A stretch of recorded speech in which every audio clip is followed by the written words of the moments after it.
Hello friends, हम आज बात करने वाले हैं क्लास 10th के चैप्टर नंबर 4 जो है द्विघात समीकरण। तो सबसे पहले हमें समझना क्या है इस चैप्टर के अंदर, जैसे द्विघात समीकरण होती क्या है।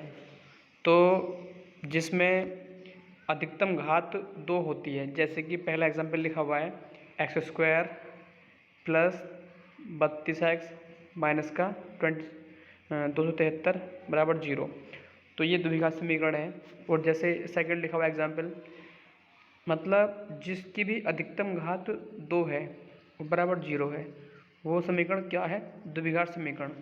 अन्यथा जिसमें पावर केवल 1 है या 3 है या 4 है, वो द्विघात समीकरण नहीं होती है। ठीक है, तो इनको हल करने के लिए कई तरीके हैं। जैसे हम पहला समझते हैं गुणनखंड विधि से।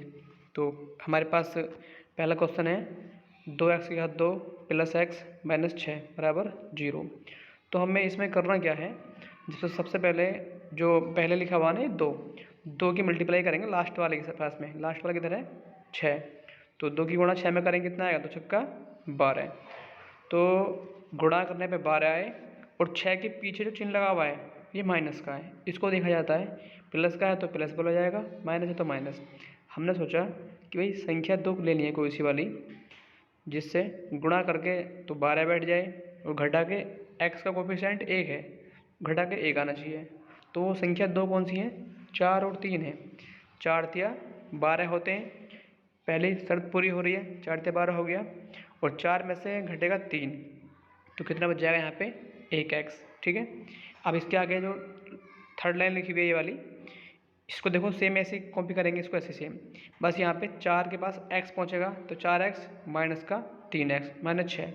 अब पहले वाले इन दोनों में से जो कॉमन है वो कॉमन लेंगे।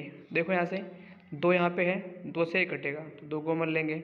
x यहाँ पे है और यहाँ पे x² कटेगा 2 से, सॉरी x से कटेगा, तो दोनों में से कॉमन आएगा 2x। तो यहाँ बचेगा केवल x बचेगा और यहाँ पे केवल बचेगा 2। इसी प्रकार से इन दोनों में वो कॉमन देखेंगे हम जो दोनों को काट सके। तो देखो 3 यहाँ पे है, 3 से ही कटेगा, तो -3 अगर यहाँ से कॉमन लोगे आप तो यहाँ बचेगा केवल x, और -3 से कटेगा ये 3 दूनी 6।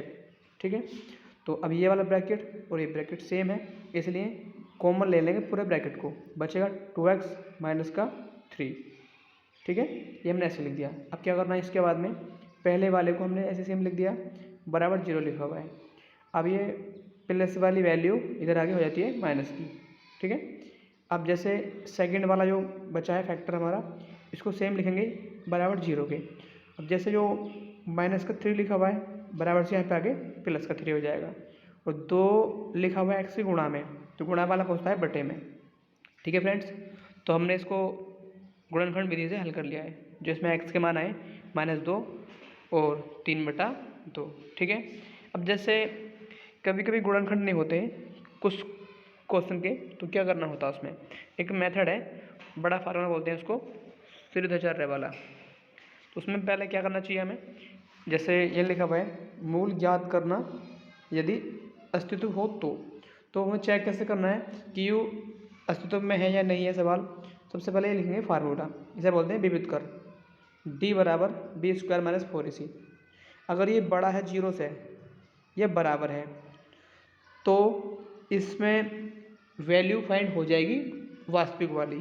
ठीक है, तो क्या करेंगे देखो इसके बाद में, हाँ अगर वो माइनस का आता है तो छोड़ देंगे, क्योंकि वो वास्तविक नहीं होगी, काल्पनिक वैल्यू हो जाएगी। ठीक है, तो जैसे इसके बाद में अगर ये वैल्यू इसको फॉलो करती है कंडीशन को, तो क्या करेंगे, बाद में x का मान निकालेंगे। तो कैसे निकलेगा, सूत्र है उसका x बराबर माइनस का b plus minus root b² minus का 4ac अपॉन 2a। तो ठीक है, इस पर डिपेंड एक एग्जाम्पल लेते हैं हम। जैसे हमने क्वेश्चन लिखा हुआ है ये वाला, सबसे पहले इसमें तुलना करेंगे। मानक समीकरण होता है ये वाला, तो a होता है पहला वाला जो स्क्वायर के पास है, b होता है x का गुणांक और c होता है अचर पद। ठीक है, तो हमने a b c के मान लिख दिए यहाँ से देख करके। इसके बाद में लिखा जाएगा अस्तित्व के लिए, सबसे पहले जो ये फार्मूला आएगा b² माइनस 4ac बराबर।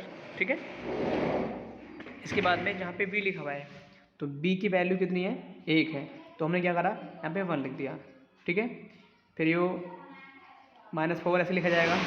ए का मान लिखा जाएगा, ए की वैल्यू कितनी है 2 है, और जहाँ पे सी है वहाँ कितना आएगा माइनस का 4 जाएगा।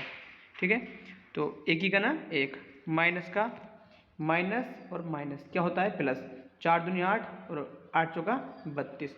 तो फ्रेंड्स यू 1 और 32 कितना बैठेगा, बैठेगा 33, जो प्लस की वैल्यू प्राप्त हुई है। तो हम कहेंगे अस्तित्व है। तो क्या करना है, यहाँ से आगे इसको हमें हल करना पड़ेगा। ठीक है,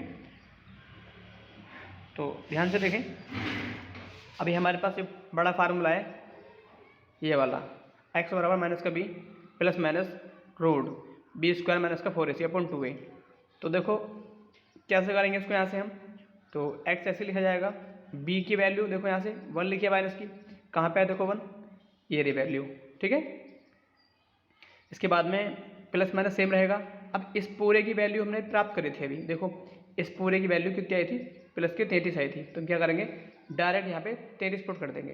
तो यहाँ पे 2 ऐसे लिखा जाएगा, और ए का मान कितना है, ए का मान यहाँ से हमारा 2 है। ठीक है फ्रेंड्स, तो हमने यहाँ पे 2 लिख दिया। तो इसके बाद में माइनस का वन ऐसे रहेगा, प्लस माइनस ऐसे रहेगा, रूट वाला सेम ऐसे लिखा जाएगा, 2 दूनी 4। तो देखो यहाँ से 33 जो है किसी का पूरा पूरा वर्गमूल नहीं हो सकता। ठीक है, किसी का वर्ग नहीं है पूरा पूरा, तो ये रूट से बाहर नहीं आ पाएगा। तो हम क्या करेंगे, प्लस का चिन्ह भी है इसमें और ये माइनस का भी है, क्योंकि द्विघात समीकरण में 2 मूल निकल के आते हैं। तो हम क्या करेंगे, पहले प्लस चिन्ह लेंगे। तो प्लस लेने पर तो देखो माइनस का 1 और प्लस का ऊपर चिन्ह लेंगे यहाँ से, तो रूट 33/4। अब एक वैल्यू प्राप्त हो गई। ऐसे करेंगे यहाँ से माइनस लेने पर, तो देखो फ्रेंड्स यहाँ से क्या करने वाले हैं, -1 और यहाँ से जैसे कि प्लस था ना पहले, अब लिया है माइनस का, तो कितना लेंगे यहाँ से हम 33 में कितना लिखा गया है 4, इस सेकेंड वैल्यू प्राप्त हो गई। तो फ्रेंड्स इस फार्मूले से वो सारे सवाल हो जाएंगे जिसके गुणनखंड ना होते हों। ठीक है, और जो मगर हाँ कंडीशन क्या है, बस डी का मान पॉजिटिव आना चाहिए। ठीक है, अब जैसे एक 4.4 अभ्यास है, वो उसमें बहुत इंपॉर्टेंट सवाल है 2, और वो उसको हम करने वाले हैं। जैसे ये सवाल लिखा हुआ है 2x की घात 2 प्लस का kx प्लस 3 = 0। अब इसने बोला है कि भाई दोनों मूल कैसे समान हैं, तो k का मान कितना प्राप्त होगा। ठीक है, तो इसको आप खुद घर से करेंगे, मैं यहाँ पर लिखा हुआ है, इसको आप स्वयं करेंगे। लेकिन सेकंड पार्ट थोड़ा सा हार्ड है, इसको यहाँ करने वाले हैं, सेकंड पार्ट लिखा हुआ है इसका नीचे। तो देखो यहाँ से हल करने के लिए जो अंदर ये ब्रैकेट लिखा हुआ है ना, ब्रैकेट अंदर मल्टीप्लाई करेंगे तो k ऐसे लिखा जाएगा, x में करने पे x² आ जाएगा, तो माइनस का 2kx मल्टीप्लाई के बाद आ गया, प्लस 6 ऐसे रहेगा। अब तुलना करेंगे यहाँ से हम, पहला वाला स्क्वायर के पास में a का मान होता है, x के पास में b का, और कांस्टेंट होता है c का मान। ठीक है, अब कंडीशन क्या है, इफ़ रूट इक्वल है, मतलब यदि मूल बराबर है तो क्या होगा, देखो यहाँ से ये कंडीशन फॉलो होती है, d बराबर b² - 4ac बराबर 0। इसको लेते हैं क्योंकि मूल बराबर होते तो वो कट जाते हैं। ठीक है, बाद में आगे क्योंकि प्लस माइनस के होते हैं वो। जैसे क्या करने वाले हैं यहाँ से, इसके बाद में हम जहाँ पे a b c के मान लिखेंगे यहाँ से। ठीक है, तो अब यहाँ पे जो है ना ये b लिखा हुआ है, b की वैल्यू कितनी है -2k, यहाँ पे लिख दिया, माइनस ऐसे लगा दिया इसको हमने।